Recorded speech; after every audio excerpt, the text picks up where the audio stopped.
Hey guys, just thought I'd make a video. Saw Bangston's video and I had a couple things to say, so I figured it'd just be better to say it rather than just comment on it.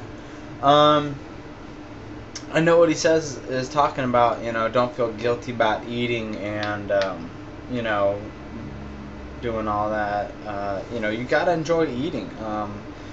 And like at Thanksgiving, if you're the fat one, you're like, oh, you shouldn't go for however much you want. But I'm exactly with Bankston. Like on Thanksgiving, just get your big plate and then finish it and just be done. I actually, for the most part, did that. I actually did go up at a second time, but it was just for like that much more chicken. Cause actually, I should have just. I took my plate up and had a piece of chicken while I was up there, so.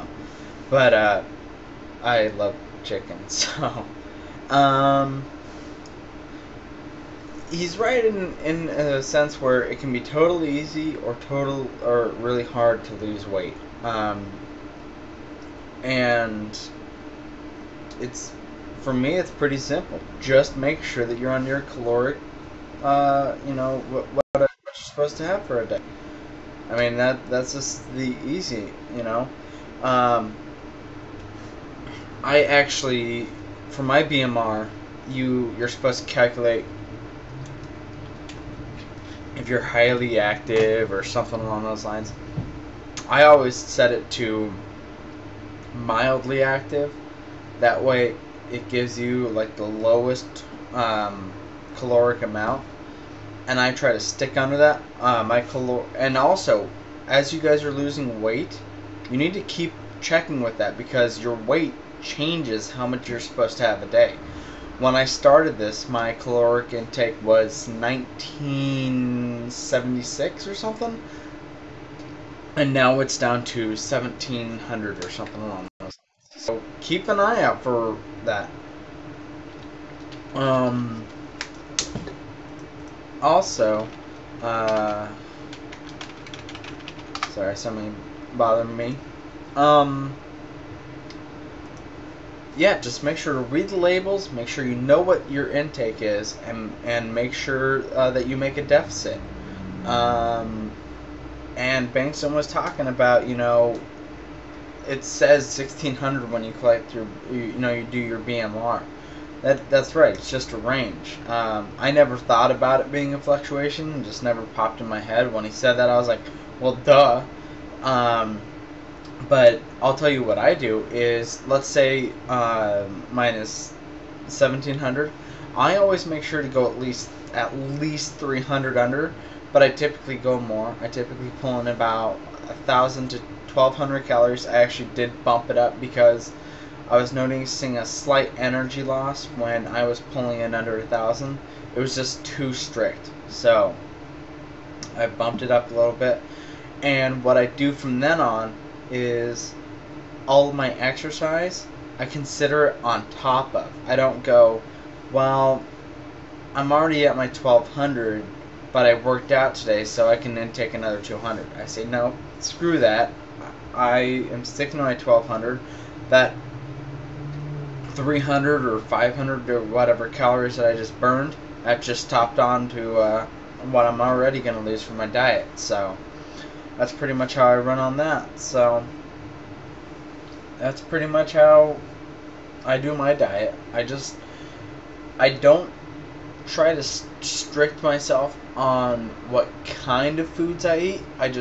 I'm just a calorie Nazi. I just watch it and make sure it's to my caloric range because I don't want to gain my weight back, and I know all of you guys feel the same way. What we've lost is good, and I know what Bangston was saying about the scales. He hates seeing it, and that's like the word. We're not supposed to look at the scales, but unfortunately, in our society, that's how we're driven to see how much, how overweight and all that stuff we are, and there's no way to go have your BMR check or your body fat checked every week and all that stuff. So Um, but you're right. I mean, and that's exactly how, you know, one week is not going to show sometimes. Like this week, I lost 3 pounds. Maybe, who knows, that maybe I just had a bad day last week and I was already at 180 or something. I mean, you never know. The scales changed by, I mean, the proof of last week when I shaved and lost a pound. It's amazing how much hair weighs.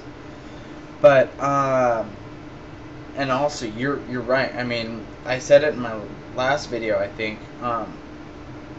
You know, everybody says, well, we can gain 1 pound maximum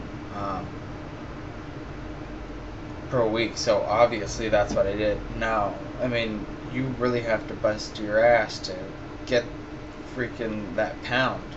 I know for a fact I didn't gain a pound this week because I kind of took it light, but you know, last week I was hustling. I mean, I just had the. I normally have a fire. I had like a blazing forest fire within me last week. I mean, it's just like a workout.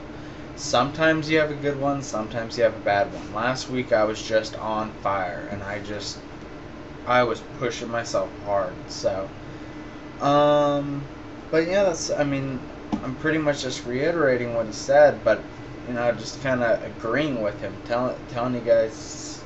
He's not just blowing smoke up your butt. It's really, I mean, it's really simple. If you guys just make it simple, just make sure that you watch what you eat, make a caloric deficit, and make smart moves. And also inform yourself.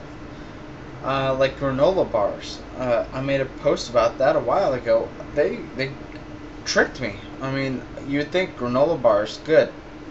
They're held together by high fructose corn syrup and sugar and all that crap. California rolls are bad for you. For those of you who like sushi, it's basically just a Japanese sugar block.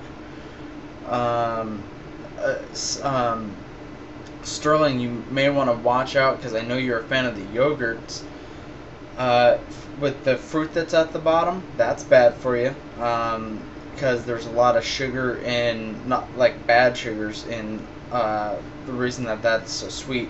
They suggested the Dannon light ones or something like that. They're already mixed up or something. So this was in last month's Men's Health. So if you guys don't get Men's Health, I suggest it. I don't know if anybody else does, but I enjoy it. I enjoy reading it, and it's actually pretty informative for me, who's beginning, you know, just trying to lose weight. So anyways, I hope everything's going well with you guys, and talk to you later.